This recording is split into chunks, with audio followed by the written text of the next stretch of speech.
The CBC Evening News with Suhana Marchand. John Northcott is standing by with entertainment and a story of the land and its heritage. John? Yes, Colleen, you may not have heard of Morris Sachs. In fact, very few people have, but you're about to. There has been a documentary made by two filmmakers about this man and his generosity. Leslie Wasserman has the story on A Man of Conscience. I could call you my children, and I don't think you'll object to it. My grandfather was from Russia and came to Canada at the turn of the century. In the 1920s, he managed to get 79 permits for two groups of Polish orphans. Morris Sachs was a farmer who saved young orphan children from his hometown in Poland. He brought them to Canada and taught them to farm. David Fleischman is one of the film's producers. He's also Morris Sachs's grandson. He fed them and clothed them. You have to keep in mind that this was happening during the Depression, or it overlapped with the Depression from 1927 to 33. So he was doing it at a time when commodity prices were low and there were no funds left. The donations had run out. He had to look after his family and take care of his business, and at the same time, the 79 kids. Sachs founded what came to be known as the Canadian Jewish Farm School. Cale Chernin says she was attracted to the project because of the character of Morris Sachs. The idea that a man of his own accord, created a situation where he brought orphan children into Canada. When we started contacting the orphans and found these 80-year-old people, we call them our orphans, there are only about 5 or 6 of them remaining, and their families, and the effect that this whole episode had on all their lives. I mean, it gave them lives. A rippling effect not unlike the story of Oskar Schindler. Sachs tried to reopen the school during World War II to rescue Jews from the Holocaust. During the war, that's when people really had to come out, and he tried to, but they wouldn't go for it. They being the Canadian Immigration Department. The story of Morris Sachs doesn't end here. The filmmakers are now developing a movie based on his life. There's an immigration angle, there's anti-Semitism, there's a love interest, but I think the feature would focus mainly on 2 or 3 orphans and how their stories interweave. A Man of Conscience will be broadcast Friday, January 24th at 3 o'clock as part of the CBC's Canadian Reflections series. For CBC Entertainment, I'm Leslie Wasserman in Toronto.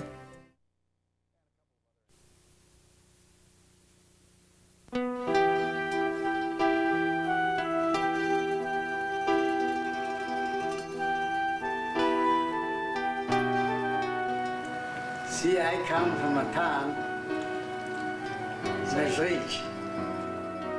There was 18,000 Jewish people and 2,000 not Jewish people. So I remember when I was a small little boy, I was an orphan. So I was without shoes. Mir ber bist du, von wann bist du gekommen? Favos bist du so vertraut, von wann bist du gekommen? There's no future for them.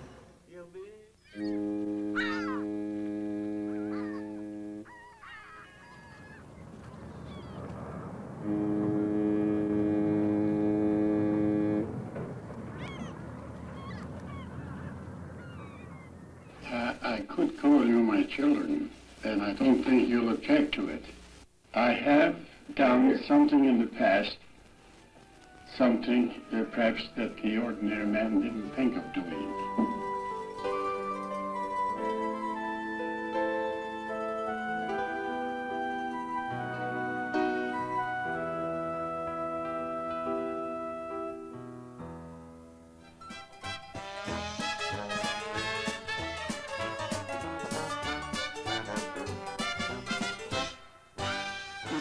I was born in Canada. I came to Canada in 1927, the 25th of June, 1927. My name is Moshe Yalva.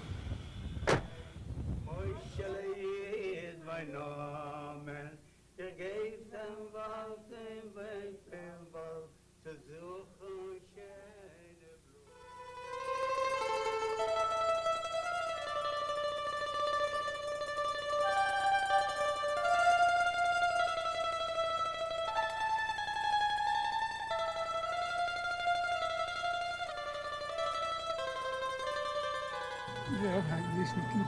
The building look different, I look different. Where did you first meet my grandfather? Do you remember? He was one of the best people in Canada. Very nice, very humanitarian man. He was so proud of us, like we would be his own children.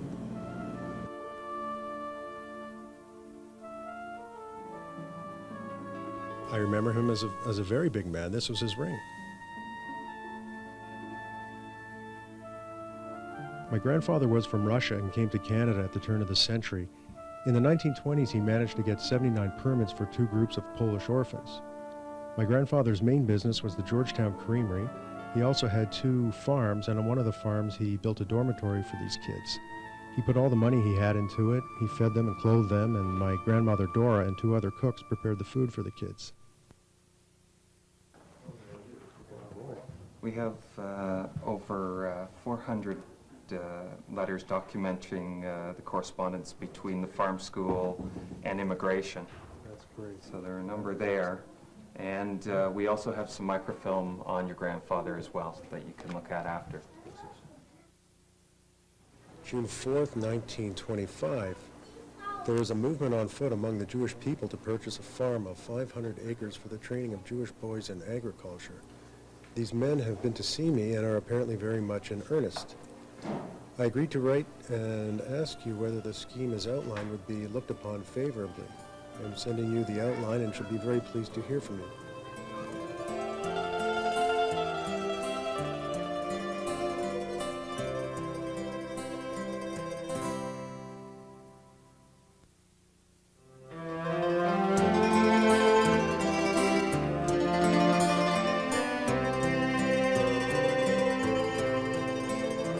But the Canadian government was insistent that if you wanted to come to this country, you had to farm. You know, only farmers need apply was the maximum of immigration policy for many years. We had in our immigration acts like a hit parade. We would take Europeans, Northern British first, Northern Europeans second, Central Europeans and Southern Europeans last, and at the bottom were the Jews. The rest of the world was kept out.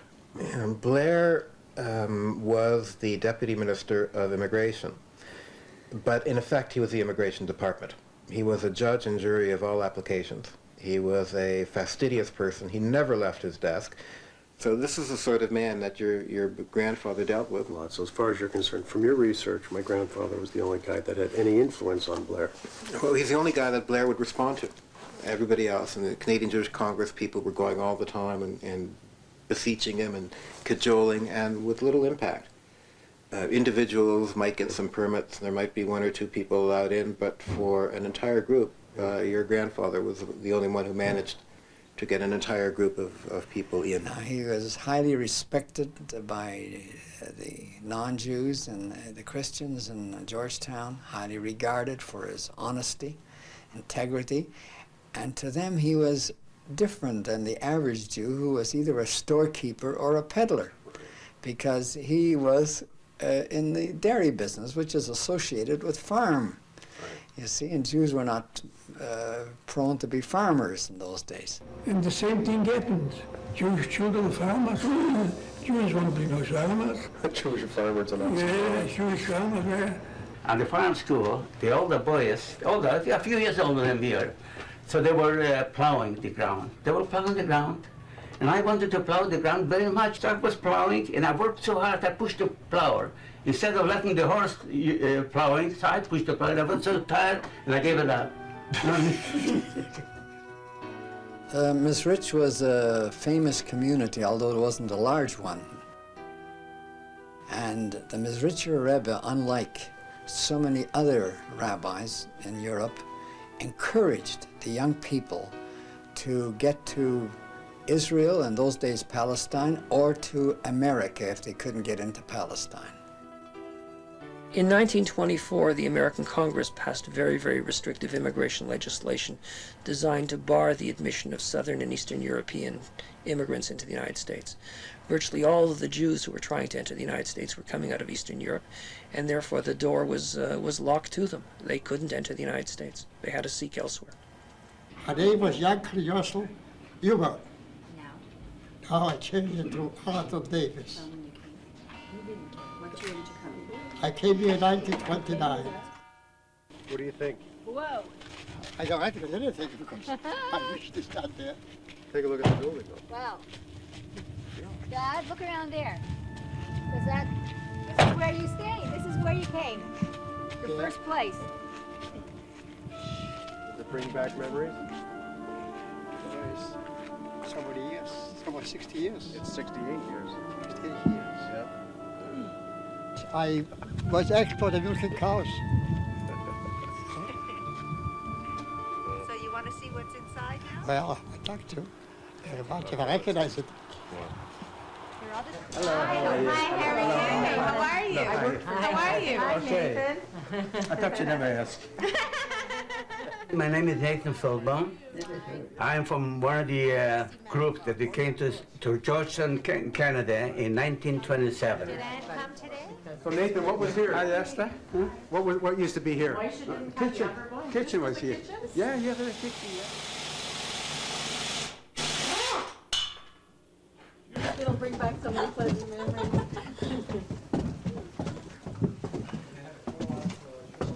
At the end, and on the other side, beds, both sides, and Were they bunk beds, Nathan, or single? It wasn't bunk beds, but it was single beds. Yeah. With a spring and a mattress, you know. Yeah. A single bed. it's not bunk bed, no. Well, let's get going there. There's a Hebrew saying in it that I can very well express it to you. There is no happiness without tears. My mother and father were 16 and 17, Dave, in real terms. And when they met Mr. Greenblatt in Poland, they really were not orphans. But he organized for them to redo their papers so they would qualify as orphans. Right. Otherwise, they couldn't have come. Right. Greenblatt was originally from Misrich. When the American borders closed and no one could come, he came to Canada, and there he found Mr. Saxe. What Greenblatt saw was an opportunity to get as many kids out of Europe as he could. Right. And I look at it selfishly. If they had followed the rules, we wouldn't be here. Yeah. Because my mother and father would never have qualified. Yeah. April 6, 1929. Now, this is when the Department of Immigration sent an inspector to Detroit to find out Greenblatt's side of the operation. It says here, using a suitable disguise, I inquired what was necessary to bring orphan children from Russia to Canada. I then inquired as to the cost entailed in this connection and was informed that the fee covering transportation and 1 year's maintenance at the farm was $400 for each child. Wow. If you have nobody, no parents at all, it wouldn't cost you anything. But if you have one parent, it costs you $300. It wasn't kosher anyways, I know that. I was told that they were charging money in the United States for each immigrant, but they assured me there was nothing wrong and the money was given as donations. I warned Mr. Greenblatt several times not to commercialize the idea of the farm school. After he left Europe, I cabled him and wrote him to make sure that he would bring over orphans. Okay, Mr. Greenblatt told them not to give me any information, but after a few months with them, I gradually found out that I had been fooled. I am sorry to see that what the department has feared all along has now come to pass, namely that Mr. Greenblatt's activities in connection with the last party have been towards helping some young people who are not orphans, others who are not fitted for farm work, and some who are in reality making a convenience of Canada to get into the United States. Mr. Greenblatt was interested in bringing immigrants over, and anything was fair game for his purpose. Morris Sachs was interested in training farmers. I did get the feeling from my very short experience with him that it had been a lifelong dream, but it had ended up in disappointment. This was at some point in the mid 1960s. When I got to his home in Elmridge, I found him sitting up in bed. He mentioned that his wife eventually had to take on the job of cook and nursemaid for the project, which caused her death eventually. And people had sabotaged the effort and were working against him. He didn't mention any names. He was very much the gentleman in that respect. Grandpa, now you talk and we'll go around. You say something. I love all my friends, and I love all my enemies too.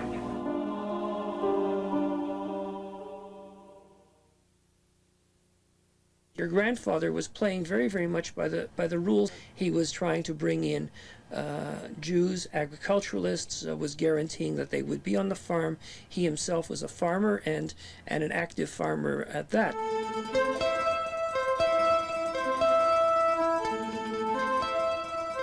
This was in many ways our extended family, because we didn't have any relatives. This was our family. We spent holidays together, we spent time together.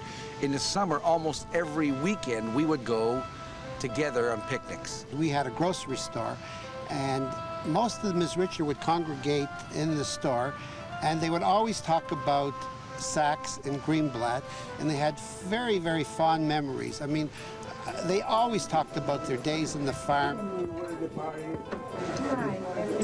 Oh my God! Daddy, this is Mr. Saxe's daughter. Oh. The youngest daughter. That's a pretty lifetime. Yes.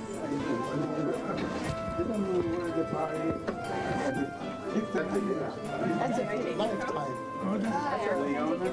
Yes.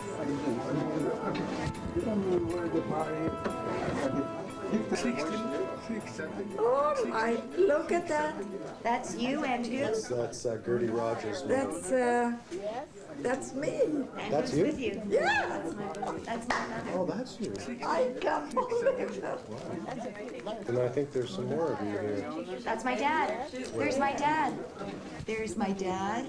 There's Max Rosenblum. And That's my husband. And who's that? My gorgeous husband. Yeah. I wish he would be here. I wish this would have happened a long time ago so my mother could have joined me. She's in a nursing home, and when she heard, she said, Mr. Saxe, he was the most wonderful diamond. So I came to the farm in 1927. My maid's name was Esther Dino, and my married name is Esther Blumenfeld.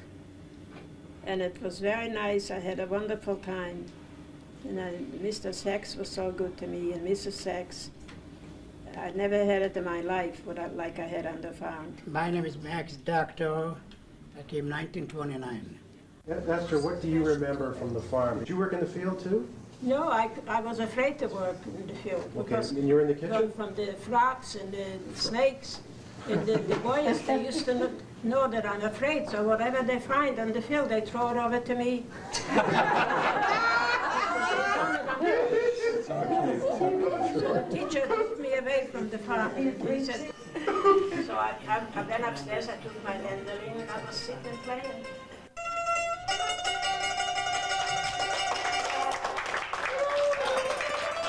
The mandolin orchestra that started in Ms. Rich actually played Carnegie Hall in 1928.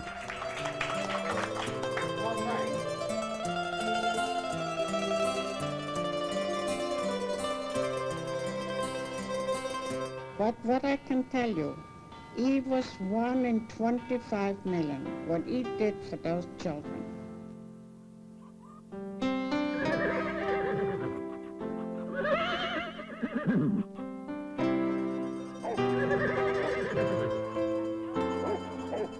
My mother, Mirka Adler, came in 1927. She said the farm was absolutely bliss.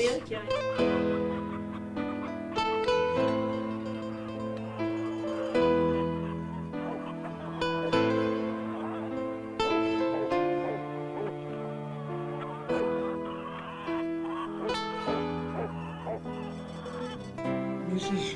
Morris Sachs was like a mother to us.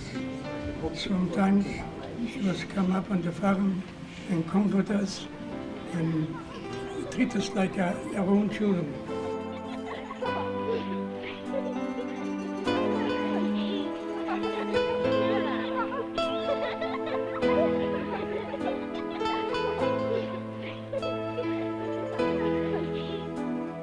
you honor me, you honor yourself.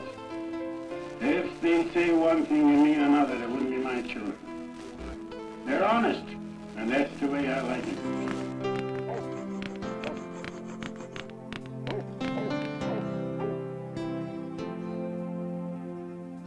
Every weekend, we used to have a lot of people come again to see the orphanage. They wanted to see what he did in Canada for the orphanage, how he arranged everything, how we lived. They were so interested to see what one man can do. But I want to say, if there is a paradise in heaven, Mr. and Mrs. Sachs should be put there and put on the highest pedestal. When I reflect on my grandfather, I think of him as a very spiritual man, not necessarily a religious man, but a very spiritual man, because he manifested such kindness and generosity and humor that I think are the characteristics of really evolved people. Your grandfather was prone to humility. When I started to say to him, this is a story for a book, to tell the story how you saved all these orphans. Well, he said, I thank God that I was able to do it. And he's left his imprint on Canada and saved lives, not only one, but many. You got to understand the mental anguish of leaving siblings behind and going off into a foreign place, foreign country,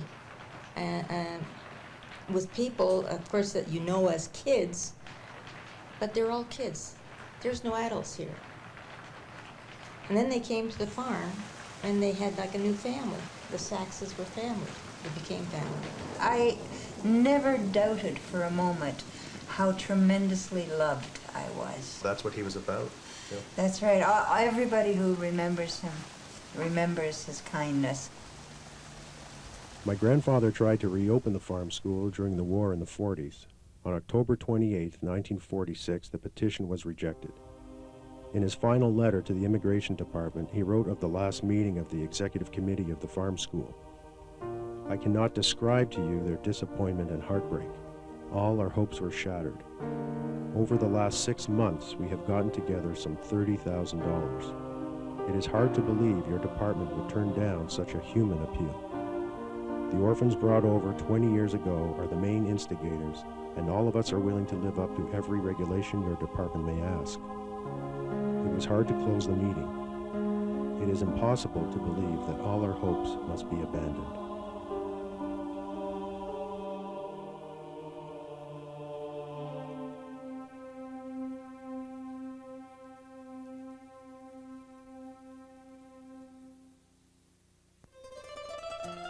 But you know, nature seems to heal up wounds. And let me tell you this. This will be a memory that will stay with me for the rest of my life.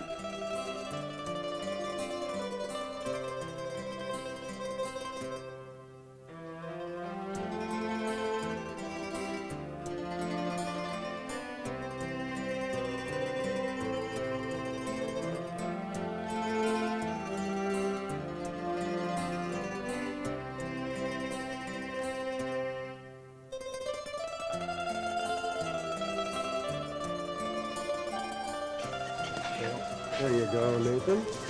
Put it where you want. Okay. Okay? Mini pail. Okay. There you go.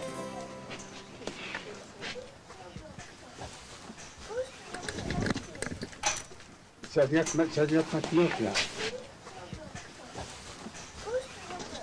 far, you're doing really well. Okay. Take a rest. That's enough. No, I'm not tired. See? Oh. They're all stay pal. They're all stay, yeah. It's been a while. Yeah. Bring back memories? Of course. She's very standoffish. Okay, don't show up. Don't show up. No, don't try to show up. Yeah. Look at this one. This is Babs.